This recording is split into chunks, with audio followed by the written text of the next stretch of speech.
Salut à tous, moi c'est Guillaume, votre coach en communication et langue française, et ma mission ça va être de vous aider à parler français comme un Français. Et aujourd'hui, on va prendre le taureau par les cornes. Alors, prendre le taureau par les cornes, c'est une expression française qui veut dire faire face aux difficultés, plutôt que de s'enfuir ou d'abandonner. Et vous aurez peut-être remarqué que les Français utilisent beaucoup d'expressions. Et c'est exactement ce de quoi on va parler aujourd'hui.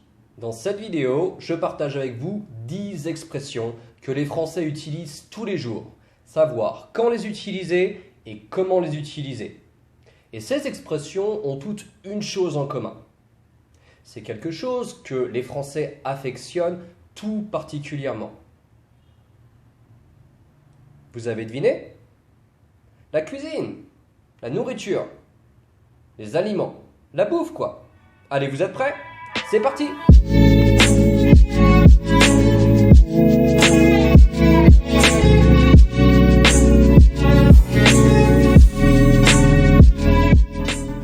Cette vidéo est un petit peu spéciale car c'est ma toute première vidéo sur la chaîne.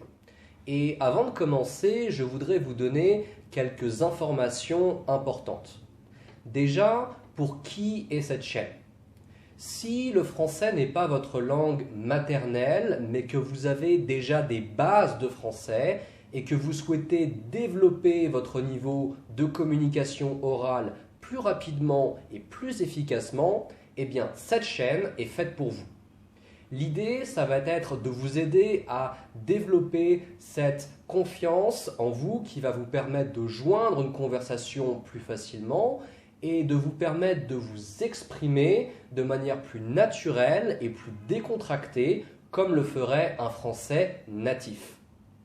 Si tout ça vous paraît un peu trop intense, un peu trop difficile ou tout simplement que ça va trop vite pour vous, eh bien, j'ai 3 astuces qui vont vous permettre de simplifier au maximum cette leçon. Première astuce, activez les sous-titres. Deuxième astuce, il y a une option YouTube qui vous permet de ralentir la vitesse de cette vidéo si vous en avez besoin. Dernier conseil, si vous voulez vraiment progresser à l'oral, écouter ne suffit pas. Mettez sur pause cette vidéo, répétez à haute voix, prenez des notes, posez-moi vos questions dans les commentaires. Ok, sans plus attendre, on commence. Les expressions ou les expressions imagées sont, comme leur nom l'indique, une façon imagée de faire passer un message ou de s'exprimer. Et ça les rend difficiles pour les non-natifs car le sens de l'expression n'est pas toujours immédiat. C'est-à-dire qu'on ne peut pas toujours déduire le sens de la phrase par les mots qui la composent. Un exemple. Avoir la pêche. Avoir la pêche ne veut pas dire que vous avez une pêche entre vos mains. C'est une expression qu'on utilise pour dire qu'on est en pleine forme, de bonne humeur, plein d'énergie. J'ai une pêche d'enfer. Tu vas aller faire un footing? Ou encore, hey, les vacances t'ont fait du bien, on dirait. T'as l'air d'avoir une super pêche. Si les expressions imagées sont difficiles pour vous, ne vous laissez pas décourager pour autant. Elles sont une partie indispensable de la langue et les apprendre et les maîtriser va vous permettre non seulement de booster votre niveau de communication orale, mais également de mieux comprendre les Français. Alors, si vous n'avez pas la pêche, peut-être qu'au contraire, vous n'êtes pas dans votre assiette. Ne pas être dans son assiette. Ne pas être dans son assiette, c'est une expression que l'on utilise souvent quand on ne se sent pas bien ou qu'on est vexé et qu'on n'a pas d'appétit. Par exemple, « Oh, elle n'a rien mangé de toute la journée, elle ne doit vraiment pas être dans son assiette. » Ou encore, si quelqu'un vous demande si vous voulez aller au cinéma ce soir et que vous ne vous sentez pas bien, vous pouvez répondre « Oh non, pas ce soir, je me sens vraiment pas dans mon assiette. » Tomber dans les pommes. Tomber dans les pommes, c'est une expression qui veut dire s'évanouir, perdre connaissance ou encore faire un malaise. Je me suis senti très faible et tout d'un coup je suis tombé dans les pommes. S'occuper de ses oignons. S'occuper de ses oignons, c'est une façon de dire s'occuper de ses affaires, s'occuper de ce qui nous regarde. Et on utilise souvent cette expression de manière négative lorsque quelqu'un est indiscret ou pose une question déplacée, une question gênante. Par exemple, ce ne sont vraiment pas tes affaires, occupe-toi de tes oignons. On utilise également cette expression lorsque on ne veut pas savoir, on ne veut pas être impliqué dans une situation. Par exemple, si quelqu'un me demande « Tu sais pourquoi ils se sont disputés ?» je pourrais dire « Non, ce ne sont pas mes oignons. » Ici, ça veut dire que je ne sais pas et je n'ai pas envie de savoir. Avoir du pain sur la planche. Avoir du pain sur la planche, ça veut dire avoir beaucoup de choses à faire et souvent avec peu de temps pour le faire. Par exemple, je dois finir ce projet pour ce soir, j'ai vraiment du pain sur la planche. Ou encore, on doit remettre à neuf cet appartement pour la semaine prochaine. On a beaucoup de pain sur la planche. Si vous avez du pain sur la planche, vous allez sûrement devoir mettre les bouchées doubles. Mettre les bouchées doubles, ça veut dire faire quelque chose rapidement par nécessité. Une bouchée, c'est une quantité de nourriture que vous mettez dans votre bouche. Si vous mettez les bouchées doubles, vous en mettez 2 fois plus, vous allez 2 fois plus vite. J'ai dû mettre les bouchées doubles pour finir mon mémoire de fin d'études. Bien, la suivante. Jeter de l'huile sur le feu. Le feu ici représente une situation explosive, une situation dangereuse. Donc si vous jetez de l'huile sur le feu, vous rendez la situation pire qu'elle ne l'était déjà. Ne parle surtout pas à Alice de sa dispute avec Tom, ça ne ferait que jeter de l'huile sur le feu. Au lieu d'apaiser le conflit, l'intervention du gouvernement n'a fait que jeter de l'huile sur le feu. Avoir du bol.